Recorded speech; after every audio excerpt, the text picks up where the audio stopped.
इस समय की बड़ी खबर है, इस समय की बड़ी ब्रेकिंग स्टोरी है। हरीश रावत कांग्रेस पार्टी के वरिष्ठ नेता का बड़ा बयान है। यह आर पार की लड़ाई के मूड में आ गई है।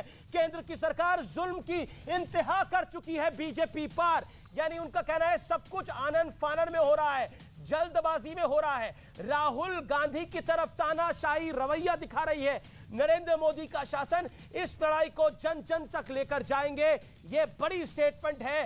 कांग्रेस के वरिष्ठ नेता है हरीश रावत में आचार्य प्रमोद कृष्णम, कांग्रेस के एक और वरिष्ठ नेता और प्रियंका गांधी के एडवाइजर, उनकी बड़ी स्टेटमेंट आ गई है कि तमाम सांसद इस्तीफा दे दें, एकजुटता दिखानी होगी, सभी सांसदों को इस्तीफा दे देना चाहिए। यानी किस मूड में है कांग्रेस, यानी कांग्रेस पार्टी, क्या आप सारे सांसद इस्तीफा दे देंगे? यहां से आचार्य प्रमोद कृष्णम का बयान। अखिलेश जी, क्या सारे सांसद इस्तीफा देंगे जैसा आचार्य जी कह रहे हैं?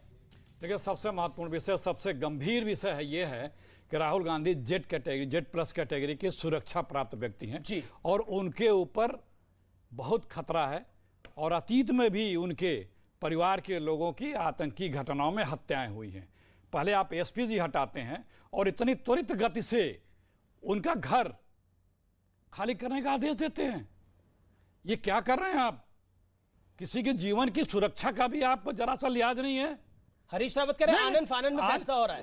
मैं वही कह रहा हूं कि राजनीतिक प्रतिद्वंदिता अलग है कि ऐसे व्यक्ति की कि जिसे इतनी सुरक्षा की आवश्यकता है, जिसने अपने पिता, अपने दादी और अपने और परिजनों को खोया है, किस तरह से आतंकियों के हाथों से, उसकी सुरक्षा की भी आपको लिहाज नहीं है। आपने एसपीजी हटाया, उसके बाद बंगले खाली करने की बात कर रहे हैं। क्या लक्ष्य है आपका? ठीक है, अच्छा, विपक्ष की तरफ से एक और बड़ी स्टेटमेंट आ रही है सूत्रों के हवाले से। बड़ी खबर आ रही है कि बीजेपी का कुछ बहुत बड़ा प्लान है, यह बड़ा प्लान घातक हो सकता है। सुधांशु त्रिवेदी, अब हरीश रावत कह रहे हैं एक बात, विपक्ष के सांसद एक बात कह रहे हैं, वो कह रहे हैं आपका बड़ा प्लान है, और बड़े प्लान का हिस्सा है राहुल को टारगेट करना। वो बड़ा प्लान क्या है? और जान को खतरा है राहुल गांधी की, कांग्रेस पार्टी कह रही है। ये जेड कैटेगरी है उनके पास, जेड प्लस नहीं। देखिए, जो अखिलेश जी ने कहा, मैं उनकी बात को और स्पष्ट और संशोधन किए दे रहा हूं। राहुल गांधी जी के पास जेड प्लस नहीं है, जेड प्लस विद एएसएल है, Z plus with advance security liaisoning. ये उस स्तर की सुरक्षा है जो भारत के गृह मंत्री को और भारत के रक्षा मंत्री को प्राप्त है। तो सरकार ने सुरक्षा के विषय के ऊपर सब कुछ दे रखा। एसपीजी की जहां तक बात है, तो एसपीजी सिर्फ प्रधानमंत्री को मिलती है, जिसमें एयर कवर भी होता है। एसपीजी का मतलब होता है आपके घर के ऊपर कोई एयर से अटैक नहीं हो सकता, वह भी कवर्ड होता है। तो वह स्थिति सिर्फ प्रधानमंत्री के लिए, बाकी इनको गृह मंत्री और रक्षा मंत्री के स्तर की सुरक्षा प्राप्त है। सरकार की तरफ से इसमें कोई बात नहीं। परंतु ये जो बात है तो टेक्निकल है। टेक्निकल ऐसे समझिए कि किसी छात्र ने विश्वविद्यालय में प्रवेश परीक्षा दी, उसका विश्वविद्यालय में प्रवेश हो गया, अब वो परीक्षा गलत पाई गई, परीक्षा निरस्त हो गई, तो उसकी सीट चली जाएगी ना। अब जब सीट चली गई और उसने जाके कोर्ट से स्टे नहीं लिया, तो छात्रावास भी खाली करना पड़ेगा। भाई, जब छात्र नहीं रहा तो छात्रावास में कैसे रहेगा? अगर कांग्रेस पार्टी, मुझे समझ में नहीं आ रहा है, अगर इनको ऐसा लग रहा तो कोर्ट क्यों नहीं जा रहे? पवन खेड़ा के विषय में तो तत्काल चंद घंटों में कोर्ट गए, और इनके तो वो लोग हैं, मैं मतलब विनम्रता से कहना चाहता हूं, आतंकवादियों के समर्थन में तो रात को 3 बजे कोर्ट खुलवा लिया। जी अब यहाँ 3-4 दिन हो गए हैं राहुल गांधी के लिए कोर्ट में नहीं जा रहे हैं, तो यह रणनीति तो कांग्रेस पार्टी को बतानी चाहिए। लेकिन मैं सीधा रुख करता हूं, विपक्ष की तरफ से जो बड़ा बयान आ रहा है, क्या बीजेपी कुछ बड़े गेम प्लान के साथ है? आनंद दुबे।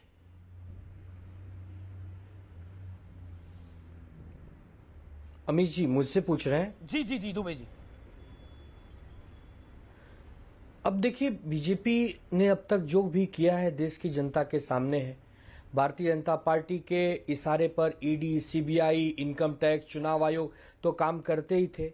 अब सेक्रेटरियल जो पार्लियामेंट के सचिवालय हैं वो भी काम करते हैं, बंगला भी ले लिया आनंद फानन में। मैं कहता हूं कि कल यदि कोर्ट ने अपना पासा पलट दिया और ये हुआ कि उनको सेट असाइड हो गया, या उनको स्टे मिल गया, या उनको राहत मिल गई, तो ये सब चीज फिर उनको लौटाई जाएगी। तो पहले तो प्रश्न चिन्ह ये लगता है भाजपा के नेताओं पर। दूसरी चीज, आपका जो आज का विषय था अमीश जी, जिसके लिए आपने मुझे बुलाया है, कि वीर सावरकर जी वाली टिप्पणी पर हमारे नेता ने 1 नहीं 10 नहीं 100 बार कह दिया कि हम वीर सावरकर जी के सम्मान में हैं, वो हमारे देश के सच्चे सपूत रहे हैं। और ये केवल हम नहीं कह रहे हैं, ये तो श्रीमती आपकी इंदिरा सहयोगी गांधी जी ने भी पार्टी कहा था जिसके कि वो साथ एक सच्चे आदित्य सपूत ठाकरे रहे। जी और राहुल जी जो साथ साथ चलते हैं, तो राहुल जी कह रहे हैं कि मैं सावरकर नहीं हूं, सावरकर तो माफी वीर थे। हाँ।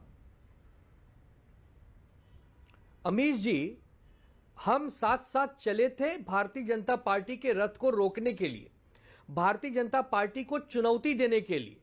एक दूसरी पार्टी का एक दूसरी पार्टी में विलय नहीं हुआ है। शिवसेना अलग पार्टी है, कांग्रेस अलग पार्टी है, दोनों के नेता अलग अलग हैं, दोनों की विचारधाराएं अलग अलग हैं। हम बार बार कह रहे हैं कि वीर सावरकर जी का अपमान हम सहन नहीं करेंगे।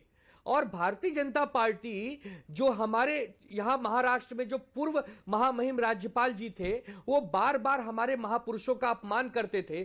छत्रपति शिवाजी महाराज का अपमान, सावित्रीबाई फुले का अपमान, महात्मा फुले जी का अपमान, वो हमें नसीहत का पाठ न पढ़ाएं। देश की जनता जानती है ठीक है, जवाब कि ले वो लेते हैं। महापुरुषों का जी, जी, कितना जी। आदर करते सुधांशु त्रिवेदी, लेकिन सुधांशु हम त्रिवेदी। अपने बयान जी, पर जी, जी। अडिग हैं जी। कि हम सावरकर जी लेकिन- का लेकिन- बहुत लेकिन सम्मान मजबूरी करते हैं, ऐसी है, उनके अब तो- खिलाफ नहीं सुनेंगे। जी। चाहे गठबंधन रहे और चाहे गठबंधन न रहे। अखिलेश जी, वो कह रहे हैं गठबंधन रहे ना रहे, लेकिन सावरकर पर गाली हम नहीं सुनेंगे। आप लोग डंके की चोट पे कह रहे हैं सावरकर माफी वीर थे, बताइए क्या बोलेंगे आप उद्धव गुट को? देखिए किस तरह से सुधांशु जी ने, नहीं, इस बात का जवाब उसका भी दूंगा, जी, जी, जी। दोनों का जवाब जी, दूंगा जी। मैं। सुधांशु जी ने कहा कि अब यह सांसद नहीं रहे तो बंगला का सुरक्षा प्राथमिकता नहीं है क्या किसी की? किसी की सुरक्षा प्राथमिकता नहीं है क्या? ठीक है, ये हुआ। सुरक्षा के जी। नाते लोगों को बंगले मिलते रहे। जी बिल्कुल मिलते, बिल्कुल मिलते। आपका पॉइंट वैलिड है, आपका पॉइंट वैलिड है। और मैं इस बात को लेके आऊंगा सावरकर के ऊपर। अरे आप रुकिए कटे। तो, सावरकर पे आप कटे। इसी दिल्ली में कई ऐसे लोग हैं कि जो सांसद नहीं है, बंगले अभी नहीं खाली कराए गए हैं। आपको एक चोर की चोरी का प्रूफ के साथ बताया जा रहा है, आप उसकी जांच नहीं कर रहे हैं, उसकी सुरक्षा कर रहे हैं। अच्छा, उस चोर की एक, और जो सरकार का धर्म और कर्तव्य है, जो संसद में धर्म है, सरकार का कर्तव्य है, उस पे आप त्वरित अपना एक्शन नहीं दिखा रहे हैं। लेकिन अब आप जब एसपी जी के रूल बदला, सावरकर पे बोल दिया तो आप बोलना नहीं चाह रहे। जवाब दे रहा हूं। राहुल जी सिर्फ अपनी बात करते हैं, सिर्फ अपनी बात। तो सावरकर की बात क्यों कर रहे हैं? कुछ उन्होंने किसी के लिए ऐसी बात नहीं कि सिर्फ अपनी बात कह रहे हैं? कुछ अपनी बात कह रहे हैं, नहीं कह रहे? अपनी बात हाँ या ना? अपनी बात सावरकर माफी वीर है कि अरे नहीं है? अपनी बात उन्होंने बोला मैं सावरकर नहीं हूं, मैं राहुल गांधी हूं, राहुल सावरकर नहीं हूं। देखिए जी हाँ, तो राहुल गांधी तो है ही है, तो सावरकर नहीं हूं, तो सावरकर कहाँ है? नहीं तो फिर सावरकर को माफी वीर क्यों कह रहे हैं? इतिहास जानते हैं ना? क्या इतिहास क्या है? नहीं, हम इतिहास क्या है? इतिहास जो भी हो आप जानते हैं। इंदिरा गांधी का इतिहास जानता हूं मैं। इंदिरा गांधी ने सावरकर को महान सबूत माना था। बात ये बताइए ना सर। बात ये है कि आज एक चोर को प्रूफ के साथ बताया जा रहा है कि ये व्यक्ति चोरी कर रहा है। आप सत्ता में बैठे व्यक्ति क्यों उसको रखवाली कर रहे हो? रंजीत सावरकर जो सावरकर के पोते हैं, उन्होंने क्या कहा? उन्होंने कहा कार्रवाई न करने के बजाय आप ऐसे व्यक्ति जिस पे इतने जान माल के खतरे हैं, उस पे आप उसका बंगला खाली करा रहे हैं। ऐसा क्या बात है? कोई सवाल पूछ रहा है, किसी का यही दोष है? कोई देखिए, कांग्रेस के एक वरिष्ठ नेता है, यूथ कांग्रेस के नेता हैं, उन्होंने स्मृति ईरानी पर जो बयान दिया वो तो मैं यहाँ पर बोल भी नहीं सकता। वो बेडरूम तक पहुंच गए और बोला कि बेडरूम में डार्लिंग बनाकर उन्होंने रख लिया है। मतलब अपमान की एक सीमा होती है। क्या आपको लगता है कि कांग्रेस में कंपटीशन चल रहा है आज? ये लोग कौन कितना खराब बोल सकता है? नहीं, ये सब बिल्कुल तभी होता है हमें जो मानसिक संतुलन बिगड़ जाता है, बौखला जाता है लोग, जिनको समझ में नहीं आता कि अब क्या बोलना है। इस तरह की निम्न कर स्तर की टिप्पणी एक महिला के बारे में, और वो भी जो सांसद सदस्य है, कि मतलब घृणित है। इस पर कोई कमेंट करना ही बेकार है। अच्छा है, ऐसे ऐसे बयान सुन के देश की जनता इन लोग के बारे में ओपिनियन बनाएगी। बार बार बोल रहे हैं जांच क्यों नहीं करवा रहे हैं, जांच क्यों नहीं करवा रहे हैं। अरे भैया, आपने कौन सी जांच करवाई थी? 2G 3G 4G जाके बीजेपी ने कोर्ट में सबूत दे दिए, कोर्ट ने ऑर्डर किया, तब सीबीआई इंक्वायरी हुई। यहाँ भी तो कोर्ट में जा ही चुके, सुप्रीम कोर्ट में। सुप्रीम कोर्ट ने मॉनिटर कमेटी बना दी है। लेकिन सवाल तो दूसरा है ना, उसके बाद भी ये कांग्रेस पार्टी या गांधी परिवार जो काम करेगा वो काम कैसे नहीं करेंगे? सवाल तो ये है, सवाल मोनोपोली का है, सवाल एक आधिपत्य का है कि हम सत्ता में रहें चाहे नहीं रहें, एक आधिपत्य हमारा ही होना चाहिए। हमारे हिसाब से नहीं चलोगे, कैसे नहीं चलोगे? सुप्रीम कोर्ट पे यकीन नहीं है, गांधी परिवार के लिए 2 अलग कानून बना दो। मतलब इस देश में सोचिए आप जरा कि 60 साल तक किस मानसिकता से कोई पार्टी राज करती रही। यही एक समय था जो आज सारे विपक्ष मिल गए हैं, ये 89 का समय याद कर लीजिए। इसी कांग्रेस पार्टी के खिलाफ सारे विपक्ष जी, फिर जी, जवाब इकट्ठे देते हुए थे। हैं। और उस वक्त मुद्दा था भ्रष्टाचार का मुद्दा, जो आप ही के लोगों ने उठाया था। अखिलेश आज जी, कोई स्मृति, मुद्दा नहीं है जो आप मैं बना एक रहे एक हैं। करके बयान करता हूं। आप देखिए, अभी आप सावरकर पर बैकफुट पे आ गए, आप सावरकर पर आप कुछ बोलना नहीं चाह रहे। स्मृति ईरानी को लेकर जो आपके youth president, Congress youth wing के प्रेसिडेंट ने टिप्पणी करी है, जिस पर बीजेपी का भी रिएक्शन आया है, क्या आपको लगता नहीं है कि इतनी खराब टिप्पणी एक महिला के बेडरूम तक जाना? आप गलत जायज बयान था? नहीं कर रहे हैं, वो चलाइए वो बयान उसका। मैं नहीं चला सकता इतना नहीं खराब नहीं है। नहीं चल, क्यों नहीं? आप गलत बयान नहीं कर रहे हैं, उसको मिसकोट कर रहे हैं। उन्होंने महंगाई को बात करके बोली थी और कहा था किसी किसी महिला मंत्री के बेडरूम में जाकर महंगाई की बात होती है, सामान्य बात नहीं हो सकती। मिसकोट कर रहे हैं, आप मिसकोट कर रहे हैं और ये सब बंद कर दीजिए। नहीं, मिसकोट नहीं कर रहा, मैं कोट कर रहा हूं उनको। क्या किसी महिला के बेडरूम में जाके महंगाई की बात होगी? व्यूअर्स आप बताइए, किसी महिला के बेडरूम में जाकर बात होगी? कांग्रेस ये सब कभी नहीं करती। स्मृति ईरानी ने राहुल गांधी को हरा दिया, इसलिए परेशानी हो गई। हाँ, 80 करोड़ की गर्लफ्रेंड किसने कहा था? बोल सकते हैं आप? तो उसके बराबर का बयान है ये? कोई नहीं बयान है। तो ये फिर ये बयान आप मिसकोट कर रहे हैं। ओके, ये मिसकोट कर सुधांशु रहे हैं। त्रिवेदी, एक तरफ स्मृति ईरानी के लिए इस तरह के शब्द बोले गए, दूसरी तरफ प्रियंका वाड्रा को मैं कोट कर रहा हूं, भगवान राम ने परिवार धरती के लिए धर्म निभाया था। बीजेपी परिवारवाद की बात करती है, भगवान राम कौन थे? यानी Ram is equal to Gandhi family हो गया है। ये कौन सा तर्क देते हैं आप? देखिए, पहली बात क्या तो राम ये- परिवारवादी थे? ना ये प्रियंका जी ने बोला है। क्या राम परिवारवादी थे या पांडव परिवारवादी थे? यानी कांग्रेस का जो परिवार है, वो परिवारवाद है, वो भगवान राम के परिवारवाद के बराबर है। अब बताइए क्या करिएगा? यही तो मतलब हुआ इसका। पहली बात मैं कहना चाहूंगा जी, अमीर जी पढ़ा देता हूं मैं आपको। जवाब दे लूं। ओके सर, अब अखिलेश जी, अब बहुत विचार आप डिस्टर्बेंस कर लिया, अब हम लोग थोड़ा तो बोलने दीजिए। बोलिए। लोकतंत्र खतरे में नहीं है सर, आप इतना जोर जोर से दाड़ दहाड़ के बोल रहे हैं, अब हमें भी बोलने दीजिए। अरे दहाड़ का देखिए, अमीर से मैं एक बोलना बात भाई, कहना मैं क्या चाहता दहाड़ हूं के कि बोल जो रहा हूं? स्मृति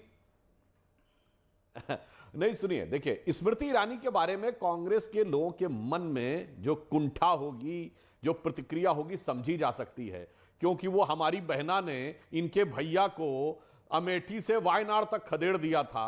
बताइए, उनकी खानदानी जागीर छीन ली, तो उनके मन में पता नहीं क्या क्या होगा, वो उभर के सामने आता है। और कोर्ट मिसकोट की बात है तो अखिलेश जी को कोर्ट कर देना चाहिए था, अभी पता करके स्टेटमेंट के बाद कोर्ट कर दें कि साहब ये वर्ड उसमें था या नहीं था। एक बात कहना चाहता हूं।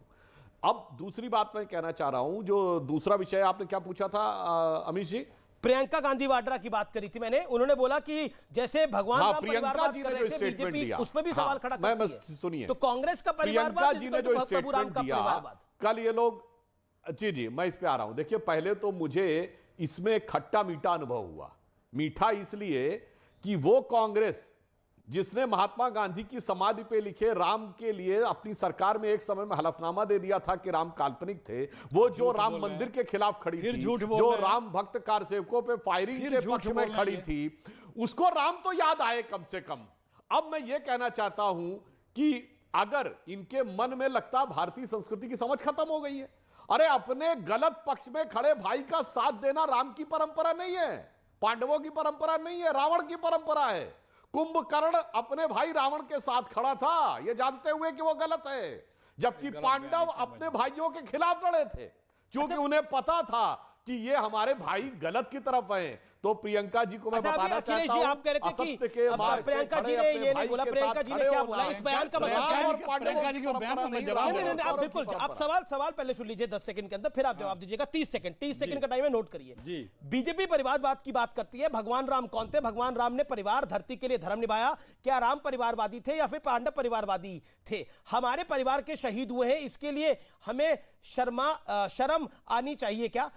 इस देश के लोकतंत्र में मेरे परिवार ने अपने खून से सींचा है, ये कहा।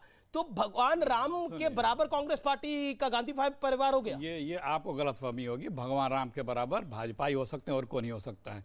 जो भगवान राम को लाए हैं, सुन तो लीजिए, नारे हैं, गाने हैं, जो भगवान राम को लाए हैं उनको हम लाएंगे, और आप ही लोग चलाएं, आप ही लोग गाना सुनाएं उनका। अरे सुन तो लीजिए। दूसरी बात, हमारा सनातन धर्म में हर कोई कहता है कि मेरा लल्ला राम जैसा, मेरा भाई राम जैसा, तुलना करता है प्यार से। सम्मान से, और ये बताएंगे राम के बारे में। इनके आप मन राम पे- को परिवारवादी अरे क्यों कह रहे हैं? आपकी अरे पार्टी के सुनिए नेत्री। तो, हर कोई अपने परिवार के, अपने भाई को, अपने नहीं, अपने आप फिर आपको- डिस्टर्ब कर रहे हैं। परिवार मैंने आपका को जवाब भगवान राम से कैसे जोड़ रहे हैं? अरे भाई, अब कोई तुलना हर कोई करता है कि मेरा राम जैसा बड़ा भाई है, मेरा राम जैसा बेटा है, हर कोई करता